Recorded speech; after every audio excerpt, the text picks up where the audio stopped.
എല്ലാവർക്കും നമസ്കാരം. പുതിയൊരു വീഡിയോയിലേക്ക് എല്ലാവർക്കും സുഖമല്ലേ? അപ്പോൾ ഇന്നത്തെ നമ്മുടെ ഐറ്റം എന്ന് പറഞ്ഞാൽ ഒരു കിടുക്കാച്ചി ഐറ്റം തന്നെയാണ് കേട്ടോ. നമ്മുടെ ഒരു വഴുതനങ്ങ കറിയാണ് വെക്കുന്നത്. അപ്പോൾ വഴുതനങ്ങ കറി നമ്മളെല്ലാവരും തയ്യാറാക്കാറുണ്ട്. ഇതൊരു വ്യത്യസ്തമായ ഒരു റെസിപ്പിയാണ് കേട്ടോ. ഇത് നിങ്ങൾ മിസ് ചെയ്യാണ്ട് മുഴുവനൊന്ന് കാണുക. അടിപൊളി ടേസ്റ്റോട് കൂടിയ ഒരു വഴുതനങ്ങ കറി കേട്ടോ. അപ്പോൾ അതിന് വേണ്ടിയിട്ട് ഞാനിവിടെ 2 കത്തിരിക്ക വഴുതനങ്ങയാണ് എടുത്തിരിക്കുന്നത്. അത് നമ്മൾ കട്ട് ചെയ്യുന്നത് അല്പം വലിപ്പത്തിൽ നൈസായിട്ട് ഇതേപോലെ ഒന്ന് കട്ട് ചെയ്തെടുക്കാം. അപ്പം നിങ്ങളിത് സ്കിപ്പ് ചെയ്യാതെ മുഴുവനൊന്ന് കാണുക കേട്ടോ. നിങ്ങൾക്ക് തീർച്ചയായിട്ടും ഈ കറി വളരെ ഇഷ്ടപ്പെടും. അത്രയ്ക്ക് ടേസ്റ്റിയാണ്. നമ്മളിതെല്ലാം കട്ട് ചെയ്ത് നമുക്കൊരു പാത്രത്തിലേക്ക് ഒന്ന് മാറ്റാം.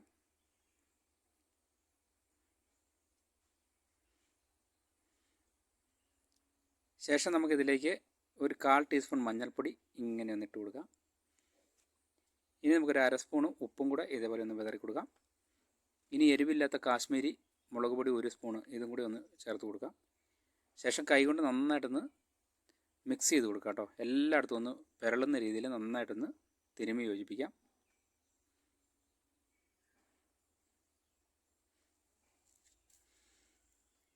അപ്പോൾ നന്നായിട്ട് മിക്സായി വെച്ചിട്ടുണ്ട്. നമുക്കൊരു 10 മിനിറ്റ് ഒന്ന് വെയിറ്റ് ചെയ്യാൻ വെക്കാം.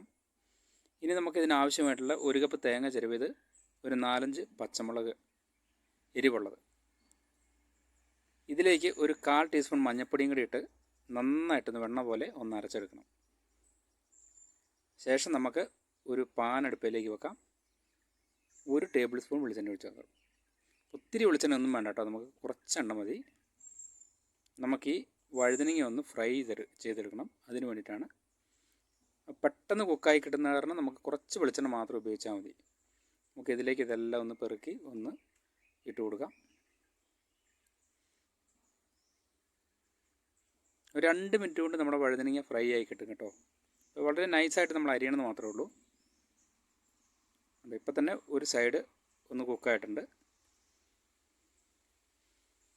ഇനി നമുക്ക് ഒന്ന് മറിച്ചിട്ട് കൊടുക്കാം.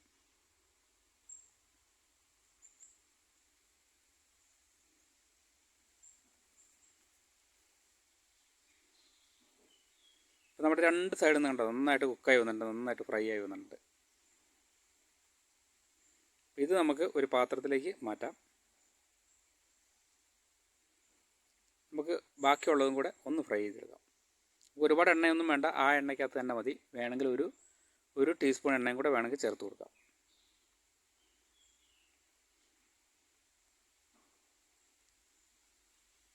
അപ്പോൾ അത് നന്നായിട്ട് ഒന്ന് ഫ്രൈ ആയി വന്നിട്ടുണ്ട് കേട്ടോ. നമുക്ക് ഇവനെയും കൂടെ ഒന്ന് പാത്രത്തിലേക്ക് ഒന്ന് മാറ്റാം. ഇനി ഒരു കടായി അടുപ്പത്തേക്ക് വെക്കാം. ഇതിലേക്ക് 1 ടേബിൾ സ്പൂൺ വെളിച്ചെണ്ണയും കൂടെ ഒഴിച്ച് കൊടുക്കാം കേട്ടോ. ഈ വെളിച്ചെണ്ണ നന്നായിട്ടൊന്ന് ചൂടായി വരട്ടെ. നന്നായി ചൂടായി വരുമ്പോൾ ഒരു 1/2 ടീസ്പൂൺ കടുക് ഇട്ടൊന്ന് പൊട്ടിക്കാം. കടുക് നന്നായിട്ട് പൊട്ടി വരുമ്പോൾ ഒരു ചെറിയ സവോള അരിഞ്ഞത് ഒന്ന് ചേർത്ത് ഒന്ന് വഴറ്റി കൊടുക്കാം. കുറച്ച് കറിവേപ്പിലയും കൂടെ ഇട്ട് കൊടുക്കാം കേട്ടോ. 2 കതിർപ്പ് കറിവേപ്പിലയും കൂടെ ഇട്ട് കൊടുക്കാം. ഇതിലേക്ക് നമ്മൾ അരച്ച് വെച്ചിരിക്കുന്ന അരപ്പ് ചേർത്ത് കൊടുക്കാം. ഇനി ഗ്രേവിക്ക് ആവശ്യമായിട്ടുള്ള ഒരു 1.5 കപ്പ് വെള്ളം ഞാനിവിടെ ചേർക്കുന്നുണ്ട് കേട്ടോ. ആ വെള്ളം കൂടെ ചേർത്ത് നന്നായിട്ടൊന്ന് മിക്സ് ചെയ്യാം.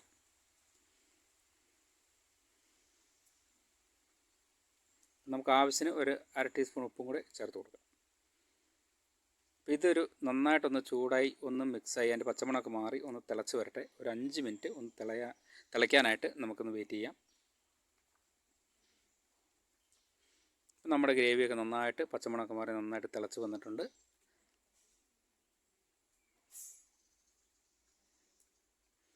ഇനി നമ്മൾ ഫ്രൈ ചെയ്ത് വെച്ചിരിക്കുന്ന നമ്മുടെ വഴുതനങ്ങ ഇതിലേക്ക് ഇട്ട് കൊടുക്കാം. വഴുതനങ്ങ ഇട്ടതിന് ശേഷം ഒരു കാരണവശാലും തിളപ്പിക്കരുത് കേട്ടോ. നമുക്കിനി പെട്ടെന്ന് തന്നെ സ്റ്റൗ ഓഫ് ചെയ്യാം. അല്ലെങ്കിൽ സ്റ്റൗ ഓഫ് ചെയ്തതിന് ശേഷം ഫ്ലെയിം ഓഫ് ചെയ്തതിന് ശേഷം മാത്രം നിങ്ങൾക്ക് ഇതിട്ടാൽ മതിയാവും. ഇനി ശരിക്ക് ഒന്ന് മിക്സ് ചെയ്യാം.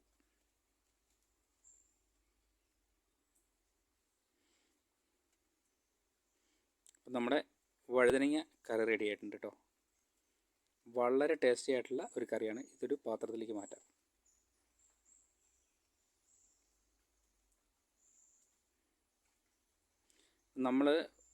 വഴുതനങ്ങ നമ്മൾ ഫ്രൈ ചെയ്തിട്ട് കാരണം അതിൻ്റെ ഒരു ടേസ്റ്റ് പറയാൻ പറ്റില്ല. നല്ല ടേസ്റ്റാണ്.